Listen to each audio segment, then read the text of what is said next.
Баршаңызға сәлем. Сіздермен осындай керемет корн-дог деп аталатын біздің тілімізше сосиски в тесте. Бұл сырты кәдімгі құймақ, оладушкидің тестасы. Жасап көріңіздер, біздің балаларға өте қатты ұнады. Қайта-қайта сұрап жасатқызатын болады сіздерге. Ал рецепт мінекей, бір жұмыртқа керек бізге. Үстіне бір чай қасық тұзбен, бір ас қасық қант қосып, вилкамен кішкене араластырып аламыз. Қантты қостым, міне вилкамен араластырып, үстіне бір стақан сүт құямыз. 200 грамм бір стақан дегеніміз. Міне сүтті құйдым, бір стакан, менде аса толған жоқ. Осындай сүт құйдым. Разрыхлитель мен ұн 200 граммында, разрыхлитель бір чай қасық қосып, араластырамыз осылай жақсылап. Сонан соң жаңағы сұйықтыққа құйып араластыратын боламыз. Міне құйдым.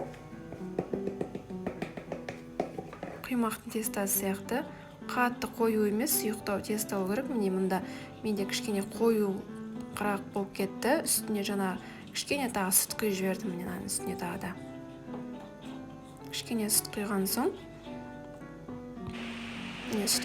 мынадай масса болады. Осындай масса болған жақсы.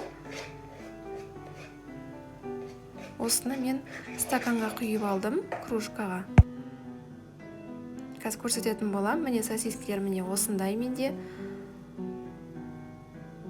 Сыртын ашып тазалап алып, дәл ортасынан сосискаларды бөлдіп, ана спаржка таяқшаларға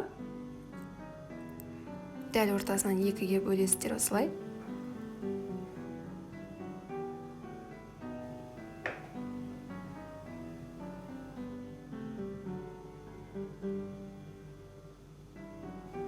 Екі бөліп алдық. Енді таяқшаларға мінекей осылай саламыз.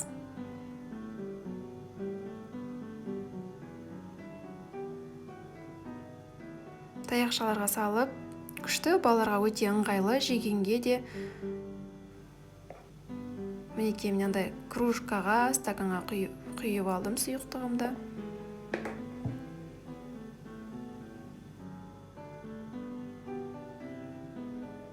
Ішіне осылай саласыздар да, қызып тұрған сұйық майға асықпай қыздырып қуырып аласыздар. Міне басында бір-екеу ыңғайсыздау болады жасауға.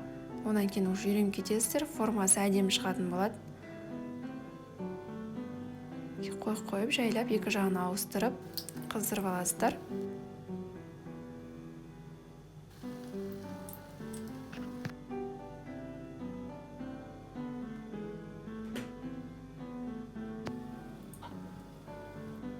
Мінекей осылай жайлап қуыра бересіздер сковородкаға.